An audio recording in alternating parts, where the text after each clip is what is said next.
Okay, welcome processing users. Today we're going to be talking about text and using text not just as something that you can display, but using text as almost like a cipher. If you've ever kind of thought about how encoding information could work, we're used to thinking of numbers in information being encoded in numbers, right? Digits like 0 through 9 could be a very common way to reference things like what book exists where or what your temperature is or something else. But in a lot of ways, we have a lot of text that we've generated across human history. Think about every piece of literature, journalism, text messages. It doesn't really matter, right? We have to use characters, it seems, when we want to use the written language.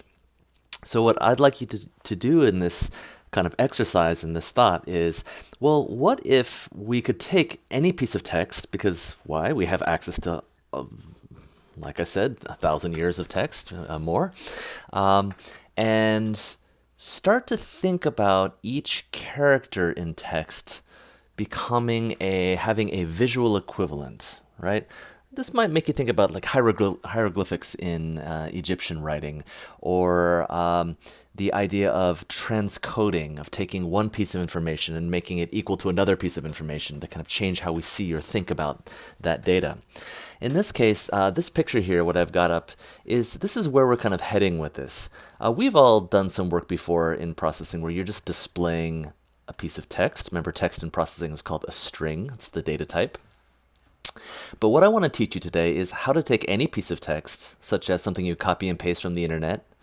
We're going to save it as a text file, and then bring it into processing and do some processing of that text to get it into a format where we can use it for something else. What I'm showing you here is kind of a midway point for where I'd like you to get with this. What you see here is a for loop of x's and y's. So you've all kind of done this before, probably. And if I were to remove the text boxes in my void draw, let me just do this and rerun this. You might have done this before, where you have a for loop that makes essentially a series of x's, little dots in the x-axis, and then nested inside of that is another for loop, which essentially creates new rows going down in the y-axis. So we're making a grid or a checkerboard kind of idea. Now, ideally, what I'd like you to do for this is to also kind of enable using text as information that could essentially change some attribute of each drawn object, right? So what if every time I see the letter A in some writing, then my ellipse gets bigger? And every time it's B, it turns blue. And every time it's C, it turns into a triangle. And every time it's D, it becomes a Bezier curve. If you were to do that kind of simple one-to-one, if it's this character, change to this visual idea, then you could load in any piece of information and start to see some interesting visual patterns. The pattern there would be almost like a pattern recognition idea. You wouldn't even need to know what the text is. You might start to see a whole lot of shapes emerging over and over again, and those might be the more common shapes, or more common letters, like E and S, or periods. So in order to get there, though, for this kind of project, because that's an interesting conceptual space to move into, we need to first learn how do we manage the text? How do we get it to the point where I can treat it, essentially, as each character in an array? Why arrays? Remember, arrays are a really tidy, nice way to store information in a place and to be able to access each, or pluck out each of those pieces of information using a number, what's called an index number. All right, so let's do that. How are we going to start here? Well, let's begin by you finding some text. I don't really care where it's from, if it's a book, if it's fiction, if it's journalism, doesn't matter. So as an example, I'm going to go over to, I don't know, I used Wikipedia before, now I'm going to go to New York Times, and I'm going to kind of just grab a paragraph from New York Times, hopefully something that doesn't make me want to cry. Okay, so I'm going to grab not just one, I'll grab 3 paragraphs, right? Notice this is, a good number of characters, but not a whole book by any means. I'm going to copy that. Now what I'd like you to do is to open that, or kind of open up a text editor. Now if you're on a Mac, TextEdit is a really nice built-in one. If you're on a PC, I suggest you use Notepad. If you're on a Mac and you're using TextEdit and you were to create a new document, notice the document has all of these options for formatting, font size, and all this. What we essentially want is we want our text file to have zero formatting, for it to be what's called plain text. So in TextEdit, that would be under Format and Make Plain Text. If you use Notepad on a PC, I believe, if things haven't changed, Notepad is still a plain text editor. If you were to use WordPad, which I don't want you to do, WordPad is, the free built-in stripped down version of Microsoft Word. It does allow for formatting, and therefore that might cause some issues. So we want the kind of stripped down version where there's no formatting. If I were just to simply, now that this is a plain text document, right? I had already converted it to a plain text, so there's no formatting, and I just paste in the three paragraphs that I grabbed from the New York Times.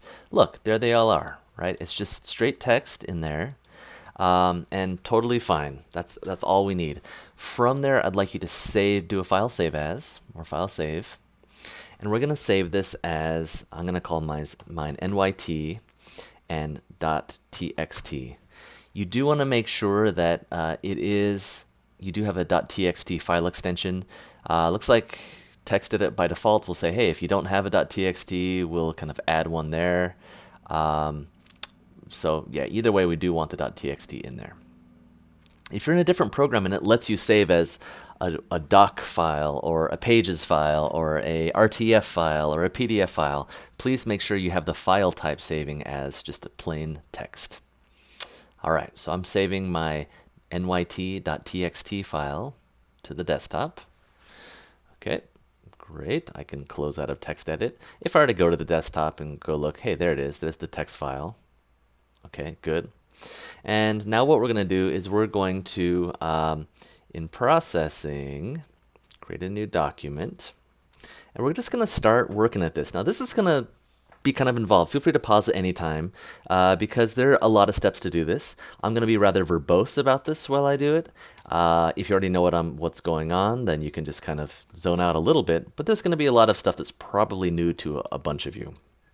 So please don't skip over too many chunks or you're going to miss something really important. Okay, so here we got the document. I'm doing a void setup, size of 1200 by 800. I'll go ahead and do a void draw while I'm at it. Okay, and I'm going to go ahead and right away save this. And I'll save this as, in class text. Great. So now that it's saved, the very first thing I want to do is drag my text file from my file window. So my nyt.txt, that's the one I just saved. I'm going to drag that over and plop it right down anywhere in this code editor window. You can do this with any picture, any asset, any text file, any video file. What it will essentially do is it will make a copy of that file in this folder for you, in your processing sketches folder. So a very convenient, fast way just to make sure you've got your asset. It reminds you that you did things right at the bottom because it says one file added to the sketch. Great. That's fantastic. Now, how do we load in that text? There's a built-in term which will essentially take a text file and convert it into a string array for you. So the first thing we're going to do is create a string array. So we're string, open close square bracket, and I'm going to call this lines. Okay, lines. I'll tell you why in a second. Now down in void setup, below your size, we're going to say lines equals load strings. Okay, make sure it's plural. Remember, it'll turn blue if it knows what you're talking about. If I had just said load string because I was being sloppy and it's black, that might mean, oh, something's not quite right. Okay, so it's load strings. And then the name of your text file, nyt.txt for me, right? Yours was probably going to be called something else. So if that works, now this array called lines is going to hold strings, and essentially every new line in the text file will become a new array item in this lines string array. Okay, how do I test that out? Well, you can always use print line. Remember, print line will spit a little message out down below in black. So let's do a print line and see what is lines array number 0. Let's just check out what it is. Okay, go ahead and run that. And here I have By the end of the week, most of the hospital's beds were filled with patients. Okay, so we've got a fairly long string that ends with service unit. Okay, is there a number 1? I'll go ahead and run that. Okay, there's not. So what this did is it treated the entirety of the text file, I believe, as one big string. Okay, no, this is what it did. Look, this first paragraph, it treated as a string, and then because there was a hard return here, item number 0 in the array was this paragraph. Item number 1 probably was this empty space. So let's see, if we do item number 2, is that the second paragraph? Yes, it is, with limited staff. Okay, you can kind of check that out. Oh, there's with limited staff. Great. Okay, so essentially this is one array item, this is another array item, this is another array item, this blank space is another one, and then the final paragraph should be the final array item. So you can see that what it's doing is it's taking a hard return from your text file and it is making it a new string. Okay, so now that we know that's the case, what we really want to do is now kind of mush all of those new lines together and just treat it like one big, one long mega string. Okay, so up above void setup, let's make a new string, and I'm going to call it mega. Okay, totally fine. And then down back in void setup, below my lines equals load string. So after it's kind of loaded this thing into lines, I'm going to say mega equals and join. And what I want to do, I want to join lines. Now join, let's go look that up in the reference. What join does is it's going to join a string array and kind of join multiple lines or multiple array items into one long string. Now, if I were to kind of put in the name of the array here and then a comma, I can then even choose what is the thing that I'm going to replace with where there used to be each array item.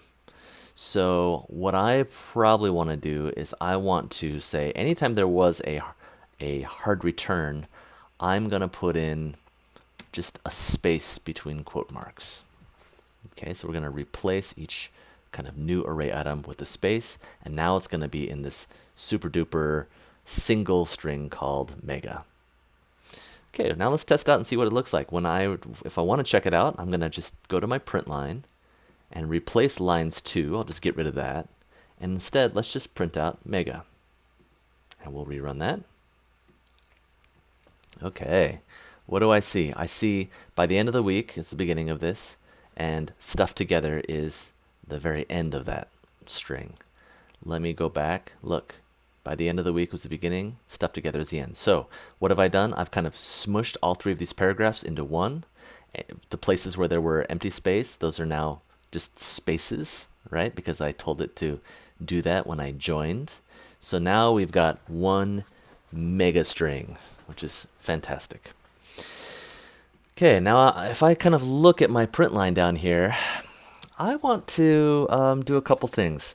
For simplicity's sake, I would prefer it if this mega string had no capital letters. So I'd like everything to be lowercase. That's one thing.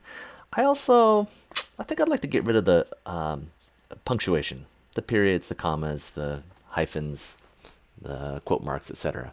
I think that would be really good as well. So there are a lot of string operations that you can do to text in processing. It's kind of fun, I think. You have to be kind of a dork about it and just embrace your dorkiness, and then you'll probably enjoy this a little bit more. So what can we do? My mega line right now looks like all of that stuff down there. First of all, let's make stuff lowercase. How do you do it? You say mega equals, so the new mega equals the old mega, dot 2 lowercase, open close parentheses, 2 lowercase. So the new string is the old string, but converted to lowercase. I'll go ahead and rerun that now. And look, anything that was capitalized is now lowercase. Okay, harder to read, but maybe better for how we're going to use this. Another thing we want to do is just kind of get rid of some of these punctuations and quote marks and stuff like that. So let's see how we can do that. We could use something that's called replace. Okay, replace. Now, there's so many kind of commands and things like that that I sometimes forget how these things work. So a really good reminder is you can always go to your processing's reference page. You can always go to processing.org. And if you know what the thing is called, like replace, you can just go now and check it out and say, gosh, what is the kind of syntax that I need? Okay, so it looks like if this thing called word was a string, and I were to say word equals word.replace, and then the character in a single quote mark and what I'm replacing it with, then that looks like that's all I need, right? So here's the kind of syntax: string.replace old, comma, new. So if I were to think of that and just, hey, maybe I don't exactly understand, but I want to try a couple things out, what could I do? I could go to processing and I could say, all right, mega equals mega.replace, and then in single quote marks, because that's what the example showed, I want to change a period to, and I'm going to put a comma here, to what? To just nothing, essentially 2 close single quote marks. I could put a space in there, but I might end up with way too many spaces, right? So let's see if this is happy. Mega equals replace old, comma, new. Print word.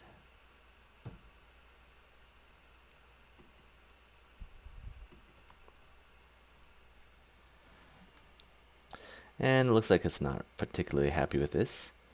So if I were to put a space in there, it looks like it'll let me do that. So let's go ahead and try that out and just see. When I rerun this, because when I rerun this, it's going to be doing some replacing of characters in the mega string.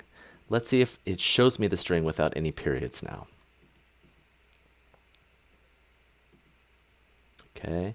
Yeah, hey, look, there's this whole big long thing. I can kind of see where there used to be periods, because now there's an extra space in here. We'll fix that in a minute. But you could essentially do this same thing. Let me just see if by chance it lets me do this with double quotes. I'm super curious.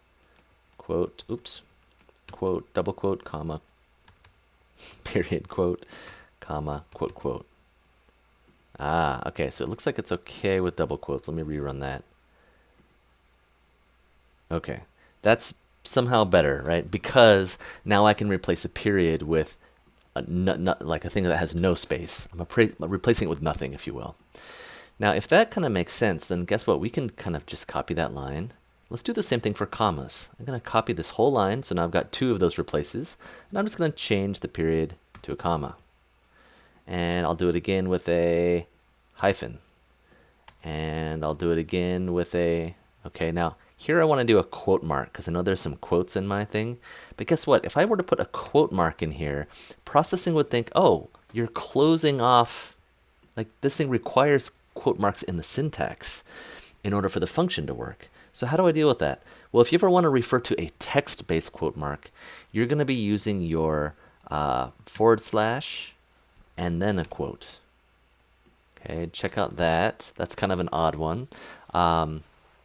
But that's how you referred to a text quote mark without triggering off syntax in the language itself, in the processing language. Okay, so let's go ahead and run that and see. Let's see if now this is getting a little bit better. Okay, this is fine, but I'm noticing that these quote marks are probably what are called smart quotes. I can kind of see they have directions to them. So they're not like our typical quotes. So what do I probably have to do? I'm going to come in here. I just copied one. And let me see if I can get rid of these smart quotes. If not, yeah, they're a pain in the butt. So I really, the cheap way I could do this was I could go into my text file and just kind of get rid of these smart quotes.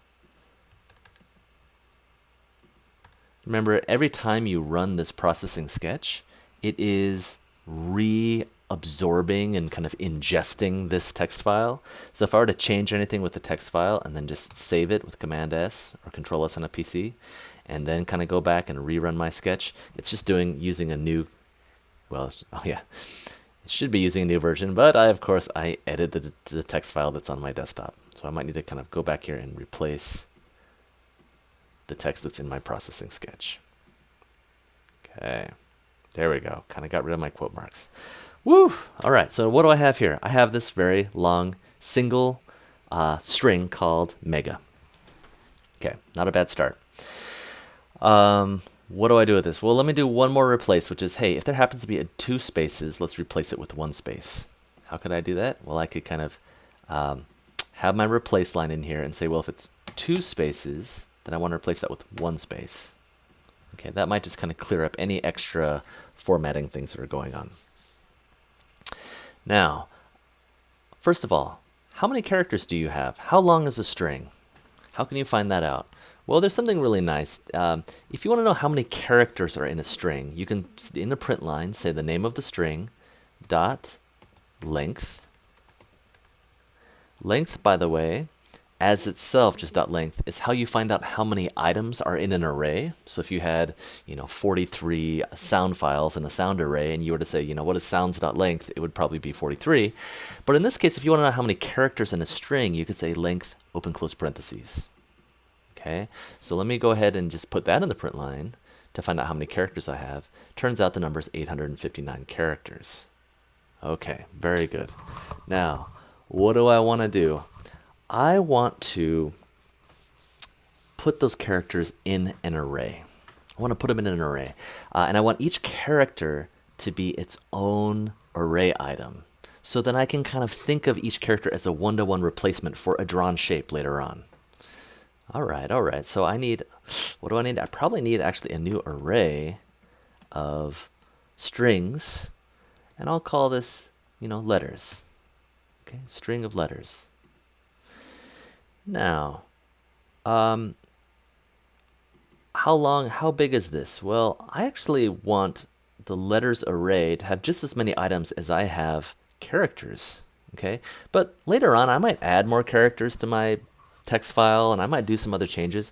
So instead of just kind of creating 859 spaces for strings in this array right now, I'm going to be a little bit more sneaky, and I'm going to come down to in my void setup. And after I've done all of this work, right about here, I'm going to define how big that array is after all this work has been done to our text, in case later on I double the amount of text in my text file. Okay, so how would I do that? Well, I could say down here, okay, well, letters equals new string, open a square bracket, and here I'm going to say mega dot length. Open close parentheses. It would help if I spell length right. L-E-N-G-T-H. Open close parentheses. Close the square bracket, and then a semicolon. Okay, so what am I doing? I'm saying, well, the letters array that I kind of blankly created up at line 3, I'm defining now how much space, how many placeholders in the array I'm going to make. Okay, that's what this kind of new string is. And then so if I knew the number was 5, I could just put in the number 5 right there where it's yellow, right? I could say 5 if I only wanted 5 spaces. But in fact, I don't want 5. I want the same number of spaces in the array as I have characters in my text string. So that's what mega.length is. Okay, so now I should have just cleared out 859 spaces in the string array. How do I populate each space in that letters array with a character from the mega string? Okay, here we go. This is the kind of fun part, maybe the complicated part. I'm going to just start by doing a for loop. And I'm going to say int I equals 0. Now, how long is that for loop? It is I is less than mega.length, open close parentheses. Remember, for me, that's 859, but later on I might change my text file to be bigger, and so therefore it's going to be really smart for me to just kind of do it this way so I can change my mind later about what the text is. Okay, semicolon I++. I'm going to close the parentheses, open a curly bracket, drop down 2 lines, close a curly bracket. Okay, so now that for loop will run as many times as I have characters in my mega string. What do I want to do? I want to populate now my letters array with each character. How can I do that? I could say letters, square bracket I, equals, and I happen to know that there's a built-in term called char at. Char at. And to kind of show you what this looks like, I'll go ahead and come over to my processing site. Char at. This is one of those things where you don't have to memorize exactly how it works. You just need to know what it's called. So here it's going to be, I'm going to say the name of the string and then the character at and then which position in the string, and that will kind of yield a character for me. Okay, so 0, 1, 2, 3, etc. So I'm just kind of looking at this part right here. That's what I need to know.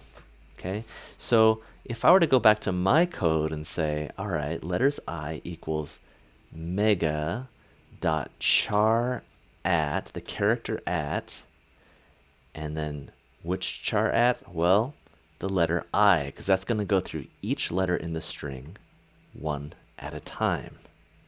Each letter in the string one at a time. So if my first word in my string was authorities, char at 0 would be the character A. Char at 1 would be the character U, right? AU for authority.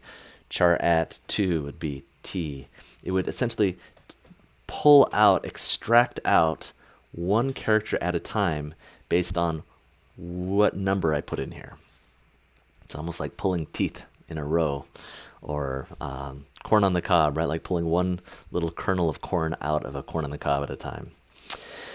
So everything there should work, but guess what? I'm getting this weird little underline thing saying, hey, type mismatch. Char does not match with this thing. It wants a string, and I'm giving it a char. A char is a different data type. It's just a single character. But don't worry, it's okay. There's one quick little easy way to convert a char to a string, which is to say str and then put the char in parentheses. Okay, char. So now it's going to take this character, convert it to string. It's for us, it's going to look the same. The char of A, the character A, is going to just look like the string representation of the character A. They're going to look identical to us. Okay, so now processing is happy. That might seem like kind of a lot of work to get there, but let's see if this works. If I were to do a print line now, I'm going to get rid of the length of mega after all this work is done, and I say, well, I want to just see what is the very first item in the letters array. So I'm going to do a print line of letters 0. I'll go ahead and run that. And I see, oh, it's the letter B. Okay, well, doesn't seem very useful. But if I look over in my text file, oh, my whole paragraph starts with by the end of the week. So would that mean that number 1 here would be the letter Y for BY, by the end of the week? Y, okay, I get it. Number 2, maybe a space. I don't see anything because that's a space. By, and then the, so T should be the 4th letter here. T by the end. Okay, so hopefully you're starting to get like, hey, yeah, I've got each array item is its own string, each character from my long piece of text. Whew, that was a lot of work. Okay, now let's actually use this somehow. In our void draw, everything we've done has kind of been sort of, I don't know, unvisual. So in the void draw, let's set our background to be white. And at the bottom of void draw, for now, let's say no loop. What does that do? It just only displays one frame and then stops the looping process. It just kind of comes to a halt. And it's just it's fine, because for now, testing purposes, we don't want this thing to animate or move around. We just want one frame. So that's totally fine. Now, I'm going to set the fill to be black, because we're going to be doing some text and stuff later. And we're going to revisit the idea of the nested for loop. Now, if you recall, you might need to know how many characters your letters array has in it. Remember, you could always find out by doing a print line of letters dot length. That's how many items are in an array, Mine is 859. And I'd like to make a grid that's essentially a little bit, has fewer numbers of items than that, right? So what if I say, okay, if I go to calculator, what is 850 divided by 50? 17, okay. What is 850 divided by 25? It's 34. Okay, so what that means would be 34 times 25 equals 850. 34 times 25. So if I were to say 34 by 25 grid, then the total number of times this for loop would run would be close to, but a little bit less than, the total number of characters that I have to spare. Okay, great. I like this. So what this means is we're going to make two for loops, just like we did before in our nested for loops example. I'll say int x equals 0, x is less than 34. Why 34? Because that's what I just kind of figured out here. And x plus plus, open a curly bracket, drop down 2, close a curly bracket. Now I'm going to do the y's inside of the for loop, because I'm nesting one inside of the other. For int y equals 0, y is less than 25, again, because that's the height of my grid I'm going to be making, y plus plus. Close the parentheses, open curly bracket, drop down 2, close the curly bracket. All right, so now I've got my nested for loop that should run essentially 850 times of what's inside of that yellow block. Just like we've done in the past exercise, just to make sure this works, let's draw some little ellipses. So an ellipse, and I'm going to say I want my ellipse to run at x times, I don't know, I'll do 20, comma, y times 20, comma, and I'll make these really small, 5 pixels wide, 5 pixels tall. Now, are those numbers right? Let's just draw it out and see. Okay, yeah, I mean, it's not, maybe they're not quite spread out as much as I want, so I'll make it a little bit bigger. Let's do, 28 by 28. This would be a good place for tweak mode if you want. See how they're kind of spreading out a little bit more. I'll go one more step, just one more refinement. 31 by 31 pixels. That means each row and each column has 31 pixels between them. Okay, that's not bad. I'm noticing that all my little points are drawing from the top left, right? The origin point. That makes sense. So what I think I'm going to do is right above the for loop. It's a good thing to remember. You can always translate the whole for loop or the whole sketch and origin point over a little bit and down a little bit. So I'm going to translate this over by, 75 pixels by 75 pixels. And that's going to keep the top left of this point grid just not hug the corner as much. Okay, so there we go. I pulled it over, and that's looking pretty good. All right, so now, great. I've got this little ellipses. Now, could I have each of those ellipses draw a character? Yes. Okay. I've got the right number of x's and y's. I've got 850 total x's and y's, and I've got 859 characters. So let's try this out. How about I'll just leave my ellipse in there, and I'll draw a piece of text in there as well. For that text, can I pluck out a character from my letters array? I think so. Letters, open square bracket. Now, how we did this before, when we were, I showed this as an example, I think maybe in the Zoom meeting, doing a grid of pictures, is when we have a very long one-dimensional array. Okay, in this case, I have 859 characters all in one long line, but I have an X and Y grid in a for loop, which is essentially, rows and columns. How do I go from the rows and columns to the one-dimensional line? How do I kind of get the right letters out? And the idea is this, you'll get used to this. It's just the letter Y for what column you're on times the width of the X's. Okay, so if you have 34 like I did, you'd say y times 34. If you had 92 in the x, then you'd put 92 here. And to that, you're going to add which x you're at. Okay, I'm going to close the square bracket. And now processing's going to want to know, okay, that tells me which letter I'm going to pull from my letters array. But now where are they going to draw? I want to put a comma in. I want them to draw at the same place the ellipses are drawing. So I'm going to just steal the ellipse code for the X and Y position, and I'll just kind of paste that in there. So we're just recycling those numbers. I close the parentheses, I put a semicolon at the end. So what I'm hoping for is that every letter, one at a time from my letters array, are going to plop down right where my ellipses are located. Cross your fingers, folks. Okay. Boom. Now, super hard to read because the text is small, we've got dots in the way, but by space, the space, end space of the week, most of the hospitals. Okay, we can kind of see this is starting to work a little bit. Now, that was a lot of work to kind of get individual characters out of here, but what are we actually going to be doing with this? Well, what I'd like you to think about is you could visually use the characters themselves to be almost like drawing marks or stroke marks. But you could also ask yourself, well, could something about each of those letters start to affect something about what's being drawn? So let's use an example here. In my for loop, since I now am successfully drawing shapes on a grid and the text on the grid, could I do an if statement?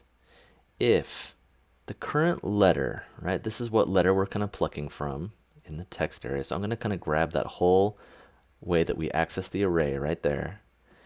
And when I paste it in here, this now, one parentheses, this letters thing here represents a string character. So I could say if that character were to be equals to the letter E. Okay, dot equals is how you check to see if one piece of text is the same as a different piece of text. You cannot use the equal symbols when you're comparing strings. Okay, heads up, can't do it. You can use dot equals though, and this should work. So what I'm saying is if the letter that I'm currently on is equal to E, then what do? I'm going to draw some specific shape. Instead of the ellipse, I'm going to draw a big rectangle. Okay, so I'm going to kind of paste in my ellipse, but I'm going to call it a rect. And instead of rect at this size, I'll just make it big so we can see the thing. Okay, a big rectangle. So if it's the E letter, then do that rectangle. If it's not, then I'll just draw the ellipse. Okay, and I'm going to kind of hide my text now. So will I see rectangles where there used to be E's? Big rectangles. All right. Okay, so non-E character, non-E, non-E, non-E, non-E, and then there was an E, and then a non-E, and then another E.